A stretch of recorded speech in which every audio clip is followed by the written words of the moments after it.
Okay, so I'm here at the Miscellaneous Podcast Studio waiting for Shawn, and oh, there's a phone call from him. Where you at, Shawn? Hey, Pauly, I'm actually just right here at the airport.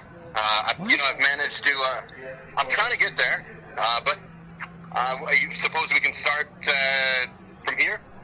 Sure, that's fine. Are you okay? Like, wait, you're at Lambert Airport right now? Yeah. Oh, so you just landed? I did. I just got in. Okay. It's actually kind of early, so I figured this is working out great. I can make my way over there, and I'll be there on time this time. Well, the show's already started. Well, we're on the phone. This is the same thing, right? It's fine, that'll work. All right, so how was the flight?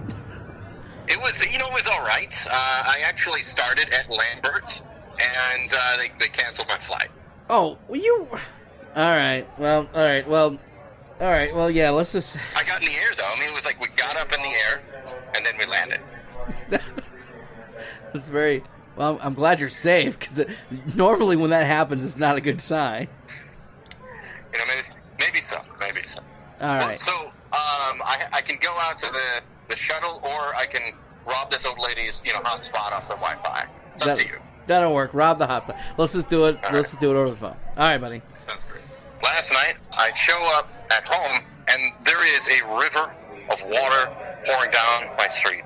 This is no exaggeration. It's like the entire street is covered, and then as I pull up, I see that my entire front lawn is also covered, and it's this fast-moving stream of thick water. And it's not raining, clearly. It wasn't raining last night. I'm like, what in the dickens is this? So, instead of pulling into my yard, because I had a flashback of all those YouTube videos, we have that dumbass who ends up pulling into a river and carries himself away down the road. So I'm like, okay, I don't want to do this. So I kind of back up in the water, and I get to the top of the road, and I'm looking, where is this water coming from? And lo and behold, it was like this fancy water main that had broken. It was just like pouring water everywhere. And so I'm like, okay, I should be safe to park my car. And I park it, and I try to make my way into the house. And as I step into the water, it's like my foot sinks down to my ankle. I'm like, oh my God. It does it again. And I get my fancy, ugly, white New Balance shoes soaked in mud. And I get in the house and call the water company. But they were closed, and I tried to call the sewer company, and they were closed. I'm like, okay. So I called the police. But I just want to let you know that there is water everywhere on my road. And they're like, yeah, we know, you should call the sewer company. And I'm like, I did. And then they got real angry. And I'm like, okay, I better get the phone. It's the police. So, I told them where it was. And then I'm like standing on my front porch watching the river flow by. And there's this dude, he's like kind of stumbling out in the water, walking up the hill of my road, and he goes, man, this is so gross. And I yell back, I'm like, why? There's poop everywhere. It's not poop. You see, the main water line sits under the ground, and it's shooting up through soil, which creates mud. And then that mud is going through grass, and grass is in dirt. So it's making everything look brown. If you think it's poop, you're wading through it. What are you doing? So that was magical. That was a magical moment. This is a perfect opportunity for buyer's remorse. I impulsively purchased a $4,500 computer once. I don't know why. Jeez. Well, continue with your story, sir. Well, my laptop, I don't think I'll ever do this again. I wanted a gaming laptop because at the time I played a lot of World of Warcraft. Mm-hmm, I remember that. I got it. A $1,600 laptop, and I've had it for a little while, but man, the way it's going out, it's not the coolest. Well, did you put bananas in it? I was just thinking of Beverly Hills Cop. I need a couple of bananas. How much are they?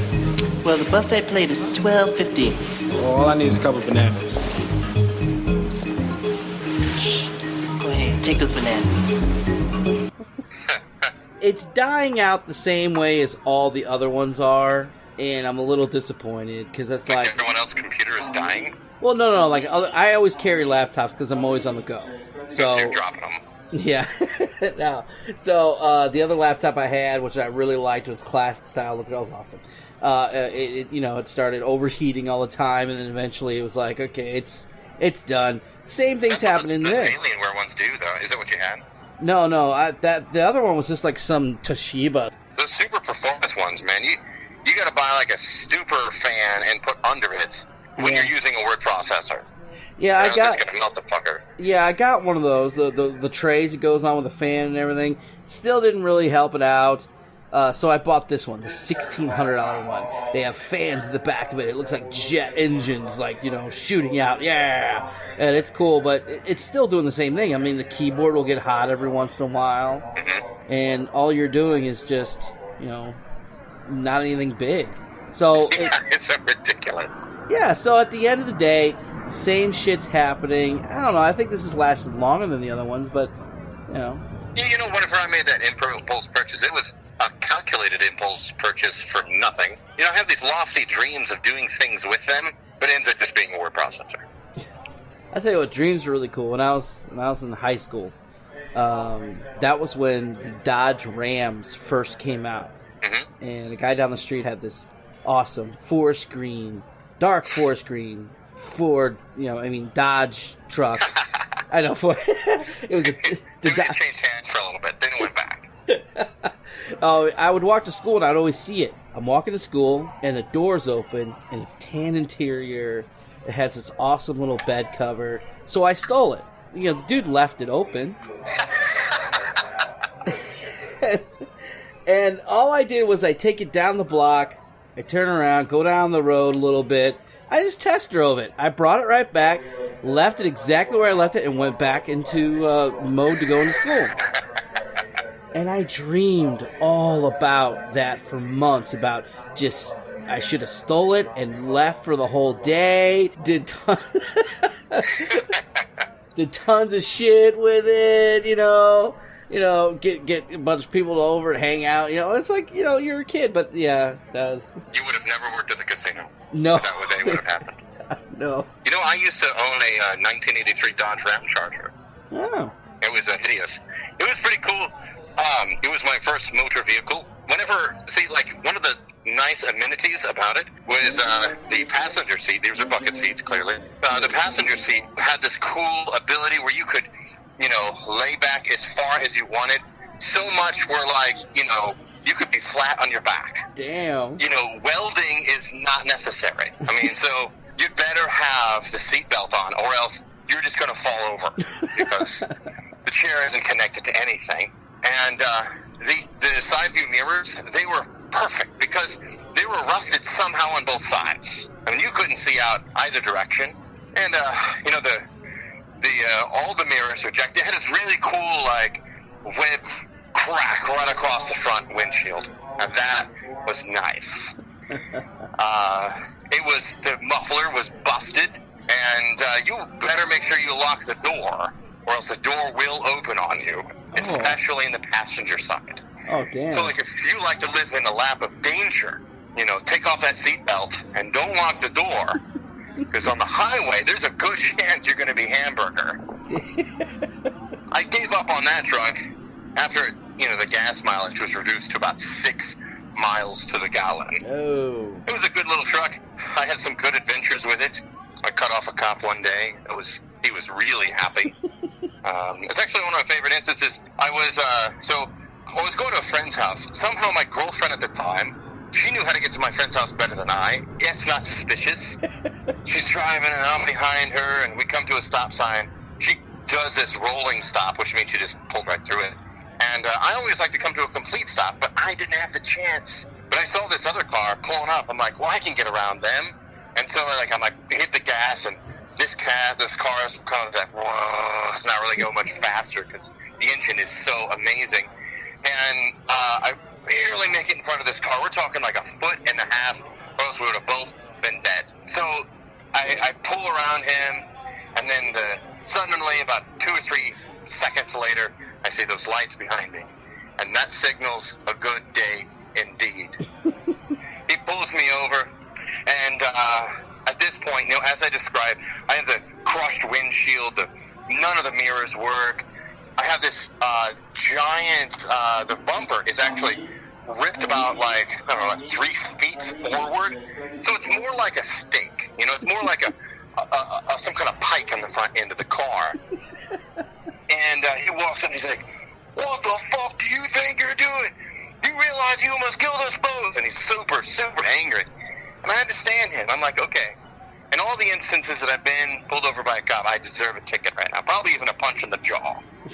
So he's like, he wanted my ID, yada, yada, yada. So I'm like, okay, here's my stuff. And he walks away. And I'm used to this. Here's the next part to him. I go, well, actually, before he walks, I said, I'm going to let you know. There's a dude who has the same first, middle, and last name as me. Born on the same month, day, and year. So before you run him, that's not me. That's not me. I know I just almost killed us both. That's not me. And he's like, shut the fuck up.